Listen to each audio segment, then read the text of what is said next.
capítulo 9, distinguiendo y clasificando aprender. Aprender es una de las conductas más conscientes o inconscientes más viejas del mundo. Aprender es innato, aprender es intrínseco. El proceso de la vida misma es un proceso consustancial de supervivencia, como lo es comer, beber, producirse, y aún en el último se requiere un proceso de aprendizaje, particularmente en primates y humanos. Aprender es una esencia de ser capaz de sobrevivir, y sobrevivir es la ley suprema de todo organismo. Aprender es un proceso cuya maquinaria molecular genética ya existe en los seres unicelulares desde un luego proceso molecular enormemente elaborado en los seres con el sistema nervioso, comenzando con los invertebrados. Un caracol, por ejemplo, ya tiene una poderosa maquinaria neuronal con la que aprende a distinguir lo bueno, acercándose a estímulos recompensantes, como puede ser el aliento, de lo malo, y alejarse de aquellas fuentes que producen daño en su entorno. Y un ser vivo que no aprende o aprende mal es un ser vivo que parece pronto, aun estando resguardando en sus congéneres con el proceso evolutivo, primero en la aparición de los ganglios neuronales y después de los cerebros complejos. Se han elaborado códigos que ya vienen impresos en la genoma de cada especie y que empujan el aprendizaje. Cuando se nace, el aprender es el primer mecanismo cerebral que se pone en marcha a adaptarse al medio ambiente. Una gacela, inmediatamente tras nacer, ya pone en marcha los mecanismos innatos genéticos, que es la interacción con el medio ambiente que rodea y le permite aprender, y pronto consigue en menos de 15 minutos correr alrededor de su madre. Es más, la gacela aprende en pocos minutos, no a correr alocadamente por la pradera expuesta de depredadores, sino a hacerlo estrechamente alrededor de su madre. Aprende pronto de que la madre representa protección y defensa. Aprendizaje que amplía y desarrolla con rapidez, extendiéndolo a otras conductas dirigidas, siempre primero al mantenerse viva y después al preservar su especie. Pero para aprender hay que estar en contacto permanente con el mundo, la sensorialidad del mundo, y tocarlo, expresar la conducta con el movimiento. Ninguna gacela aprendería nunca a correr con sus congéneres si tras el nacimiento se aislara en su entorno natural y tratara de enseñarle a correr solo, mostrando reportajes, películas o como lo hacen otras gacelas. El contacto directo con el mundo físico a través de la conducta es un acto motor necesario, absolutamente imprescindible, para que los códigos genéticos se pongan en marcha y lleven el aprendizaje a la gacela. Y eso incluye, como lo has enseñado, a toda otra serie de ingredientes necesarios que aprender, que van desde el componente sensorial y lo emocional al componente motor. En su esencia, el proceso de aprendizaje básico del ser humano no es muy diferente al de la gacela, y esta es ya que la enseñanza proviene no solo de la biología molecular y el conocimiento humanos de cómo funciona el cerebro, sino que el conocimiento propio, proceso evolutivo, y que como es la gacela y el niño, para que en cualquier caso, en cualquier mamífero, comienza aprendiendo a través del juego. El juego en el niño se produce utilizando estos mecanismos de la curiosidad que están conjuntados, ya lo hemos dicho en los capítulos anteriores, con la emoción, la recompensa y el placer. El juego es el mecanismo inventado por la naturaleza a través del cual el niño aprende y adquiere habilidades, capacidades de un mundo eficiente y que la hacen más apto al mundo. Es el proceso en el que las primeras edades se realizan casi todos los aprendizajes positivos posibles. Solo hay que obtener la conducta de un niño de 2 o 3 años ante un juguete.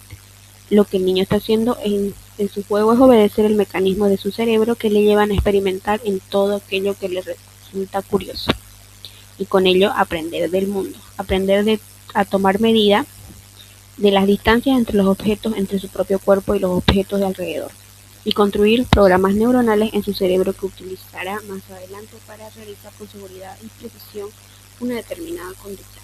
Y del mismo modo que las habilidades motoras que el niño desarrolla, las habilidades perceptivas, descriptivas, despertadas por los estímulos sensoriales que le rodean a través de la visión o el tacto.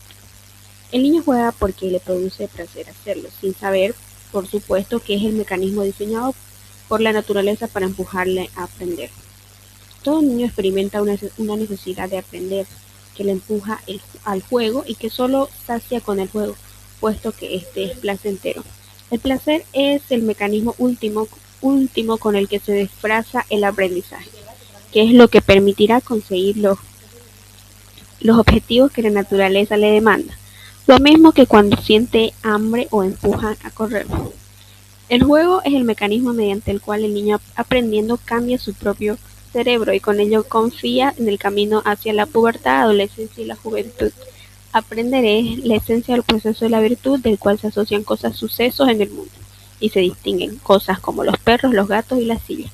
Se clasifican cosas como animales, objetos, y gracias a lo cual adquirimos nuevos conocimientos. Vale como ejemplo más interesante y significativo el siguiente experimento realizado por mí mismo.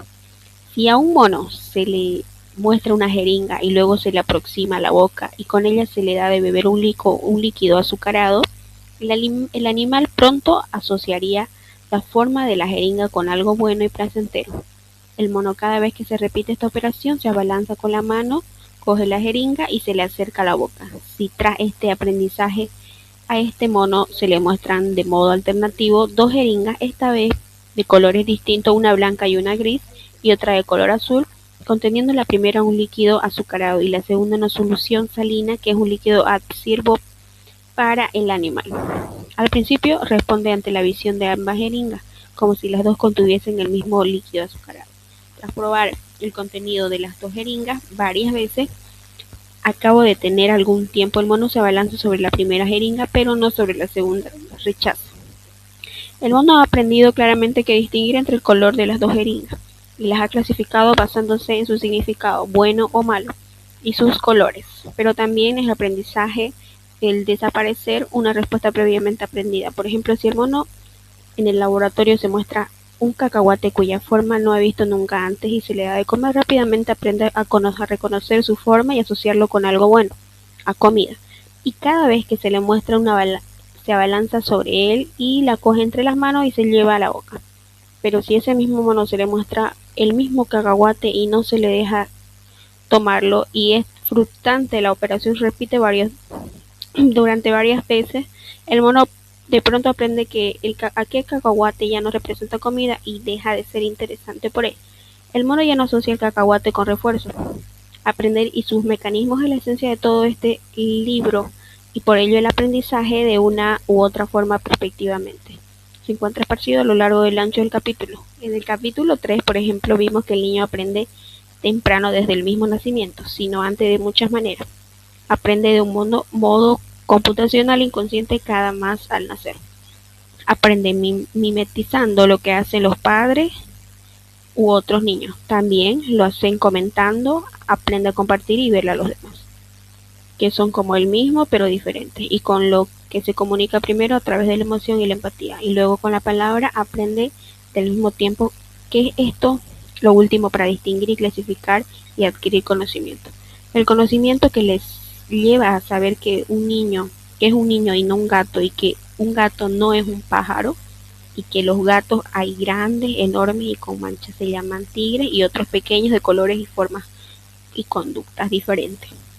Y con este proceso de clasificar y subclasificar con el que se expande el conocimiento consciente en el mundo. Pero el niño también aprende cómo mover los brazos coordinadamente, aprende a mantener la postura, aprende a llevar de forma erecta. Se aprende un proceso con el movimiento que nos lleva a comprender las cosas de nuestro entorno con seguridad. Se aprende a hablar, a manejar el idioma materno que con soltura, incluso los idiomas al mismo tiempo. Se aprende a montar en bicicleta, a caballo, conducir en coche.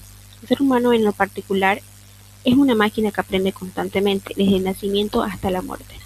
Y es a través de todos estos aprendizajes que el ser humano cambia constantemente su conducta y su pensamiento como conciencia al cambiar su propio cerebro. Ya hemos visto que hay muchos tipos de aprendizaje. Uno de ellos somos conscientes que aprendemos a asociar ideas, a sacar un hilo de razonamiento con ellas, deducir o comparar, hacer matemáticas. Es decir, un proceso que refiere a asociación de los hechos, sucesos con el tiempo y que podemos evocar y encontrar tras memorizarlo. Es el aprendizaje explícito. Su sustrato neuronal está radicado en muchas áreas de la corteza cerebral.